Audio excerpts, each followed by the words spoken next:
Welcome back to our channel. இன்றைக்கி நம்ம எங்கே போக போகிறோன்னா தஞ்சாவூர் பெரிய கோயிலுக்கு தான் போக போகிறோம். இன்றைக்கி வராகி அம்மனுக்கு திருவிழா மாதிரி 9 நாட்கள் நடைபெறும். அது நல்லா சூப்பராக இருக்கும் தஞ்சாவூர் பெரிய கோயிலில். இப்போ நம்ம அங்கே தான் போயிட்டுருக்கோம். பஸ்ஸில் போய்ட்டு இறங்கிட்டு நம்ம நடந்து போயிட்டுருக்கோம். நடந்து போயிட்டுருக்கும்போது அந்த ஈவினிங் டயத்தில் தஞ்சாவூர் பெரிய கோயில் பார்க்குறப்ப செம சூப்பராக இருக்குது. அம்மனுக்கு ஆஷாட நவராத்திரி விழா அப்படின்றது 9 நாள் கொண்டாடுவாங்க. தஞ்சாவூர் பெரிய கோயில் போகிற என்ட்ரன்ஸ்லேயே கட் அவுட்டில் எனக்கு என்னென்ன அலங்காரம் பண்ண போகிறாங்க அப்படின்றத கட் அவுட் மாதிரி அடித்து போட்டிருந்தாங்க. நாங்கள் போயிருந்த நாள் பஞ்சமி வேறு, ஆஷாட நவராத்திரியின் மாதுளை அலங்காரம் 6ஆம் நாள்.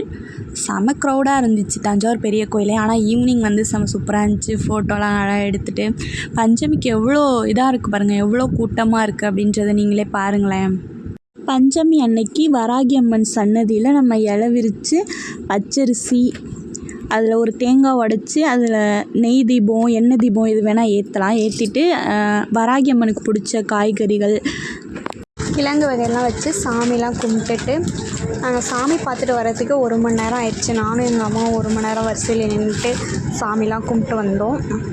வராகி அம்மனுக்கு 9 நாளில் என்னென்ன அலங்காரம் பண்ணுவாங்கன்னு பார்ப்போம். ஃபஸ்ட்டு இனிப்பு, 2 மஞ்சளில் பண்ணுவாங்க, 3வது குங்கும அலங்காரம் பண்ணுவாங்க, 4ஆம் நாள் சந்தன அலங்காரம், 5ஆம் நாள் தேங்காய் பூலே, 6ஆம் நாள் மாதுளை அலங்காரம்.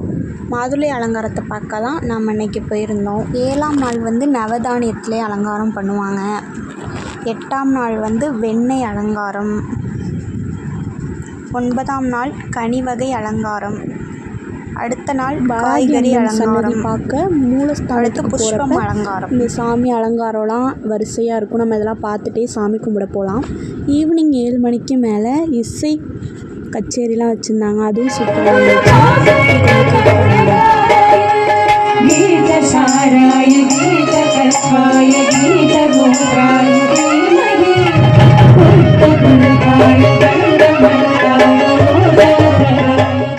வராகி அம்மனெல்லாம் பார்த்துட்டு அடுத்து நம்ம மூலவர் பார்த்துட்டு நந்திலாம் பார்த்துட்டு ஒரே கல்லால் ஆன நந்தி அது பாருங்களேன். ஈவினிங் செம்ம சூப்பராக இருந்துச்சு. தஞ்சாவூர் பெரிய கோயில் போகணுன்னா நீங்கள் ஈவினிங் டயத்தில் போயிட்டு வாங்க, சூப்பராக இருந்துச்சு. எல்லா சாமியும் கும்பிட்டு வெளில பார்த்தோம். அப்போ வராகி அம்மன் ஃபோட்டோ லைட் செட்டிங்கில் அழகாக இருந்துச்சு. இந்த வீடியோ உங்களுக்கு பிடிச்சிருந்தா நம்ம சேனலை சப்ஸ்கிரைப் பண்ணுங்கள். Tata, bye bye.